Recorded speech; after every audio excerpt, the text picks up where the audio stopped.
Petit conte barbare pour chasseurs d'absolu aux opulentes voluptés. Deuxième petit conte barbare, le pas de la grande ours.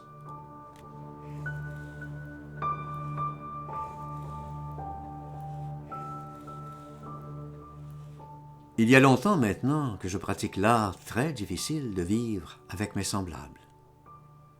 Et toute la petite noirceur qui en résulte m'amène fatalement à bien explorer toute la très subtile alchimie des mots pour pouvoir m'assumer en tant que bon passeur de lumière.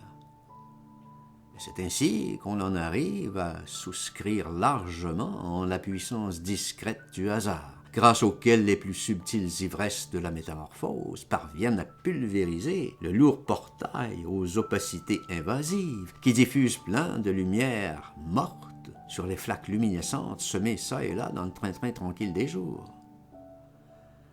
Et c'est ainsi que ceux qui ont le pas léger meurent sans laisser de traces. Et c'est ainsi que revient à ma mémoire tout mon souvenir doux amer de mes reines mortes, alors que les perles orphiques de mes champs d'étoiles s'abreuvent à même le silence profond des lys bleus de mer, et ce, depuis le grand démantèlement de la prestigieuse école du mystère. Et voilà pourquoi, qu'en tant que fou de la reine, il m'incombera toujours d'anathémiser tous ces infâmes crétins qui marchent encore sur les fleurs. Car il en va de ma nature d'être un irréductible mendiant de la beauté et un éternel pourfendeur de tueurs d'étoiles. Or, dans cette colossale commedia dell'arte, je n'ai de cesse d'escalader les prodigieuses pyramides du temps pour pouvoir voir, si cela est possible, la meilleure part des hommes, et ainsi, peut-être, proclamer solennellement la fin de mon exil en terra incognita.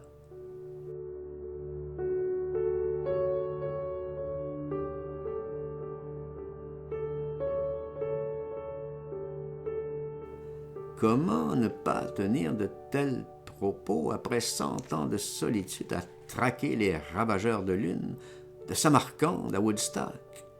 Et certes, s'il arrivait que, par une nuit d'hiver, un voyageur inconnu venant d'Elseneur en venait à se perdre aux confins du canton de Kildare, alors, pour sûr, il faudra calculer très exactement le pas hyperlent de la grande ours, pour ainsi pouvoir tracer toute la fine topologie polyédrique de la dernière grande fête de l'Empire dans l'envoûtante nuit des faucons.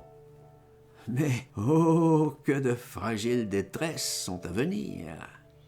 Mais aussi, quelle joie suprême que de voir, grâce à ton regard oblique, toutes les grandes sources de l'espoir, percer le délicat remuement des nuits fauves à travers les ombres massives du passé qui déferlent devant toi. Seulement voilà, l'écho versicolore du temps et son immanente synchronicité vermoulue nous entraînent fatalement dans un élan vers le pire, où tous nos vagabondages approximatifs génèrent une profonde confusion des sentiments. Et seuls les jardins luxuriants de lumière pourront étançonner solidement la très mince ligne rouge, tendue au-dessus du gouffre, faisant de toi un tireur d'élite impeccable. Et c'est sur un tapis d'étoiles que vont s'épanouir mes plus grandes espérances, entraînant dans leur sillage phosphorescent mes dernières grandes folies. Et c'est du haut de mon imposte, alors que je contemple méditativement l'inlassable succession des 1001 nuits, que je vais voir s'amener l'inconnaissable passeur de la pluie, apportant avec lui son lot de prolifération méphistophélique, ou plein de combustion mugissantes seront les signes précurseurs de la grande falsification des tueurs de lune.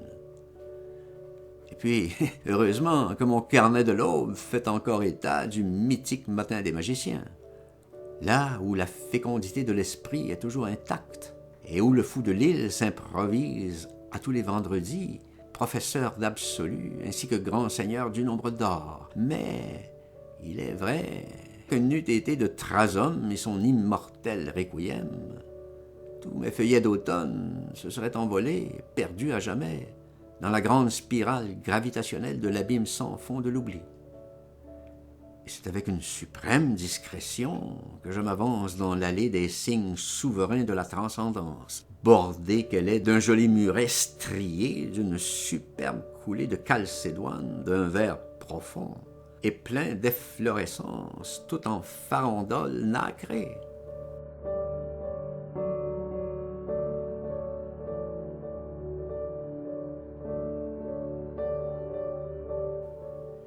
Et me voilà, hyper méditatif par-devers cette époque fabuleuse, d'orgies fluctuantes et spéculatives.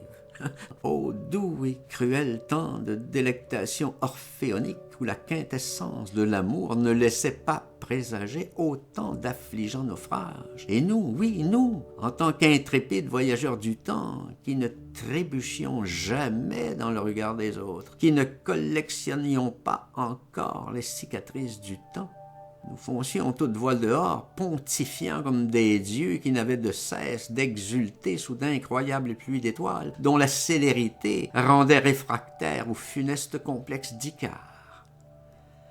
Mais quel tohu-bohu de Casanova avec son Sequere Deum!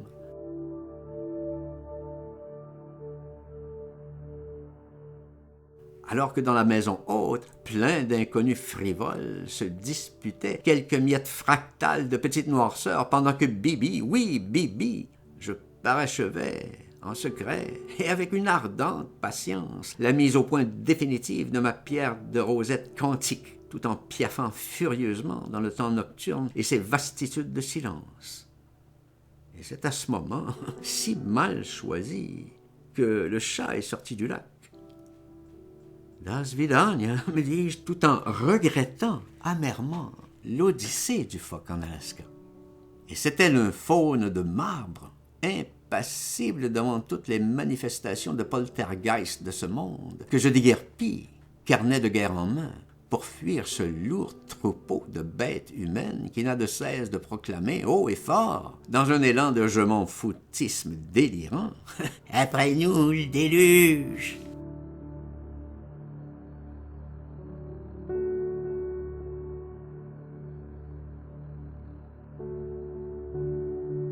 Bref, c'est un peu au hasard Balthazar et suivant des sentiers plus que sinueux que je cherche refuge sous les gîtes de l'aigle de fer et que monte en moi cette si triste mélopée à la vue de tous ces huberois qui sèment partout l'amour de la haine, devenant ainsi d'insatiables ravageurs de monde comme si leur laideur générée par leur petitesse appelait instinctivement la destruction violente de toute beauté générée par toute grandeur d'âme. Voilà pourquoi, face à d'aussi amères ténèbres, je m'enfuis, tel un rescapé du grand désastre, suivant un chemin de croix où plein de naufragés croupissent, cramponnés qu'ils sont, à leur désolante résignation de servitude volontaire. Puis, tout s'est passé si vite. Nul ne peut savoir comment tout cela va exactement finir. Et voilà pourquoi, si tout n'a pas péri avec mes illusions, et fort de mon butin de guerre, j'irai encore un peu plus loin pour pouvoir voir, ne serait-ce que quelques petites lueurs émerger de cette si sinistre grande noirceur.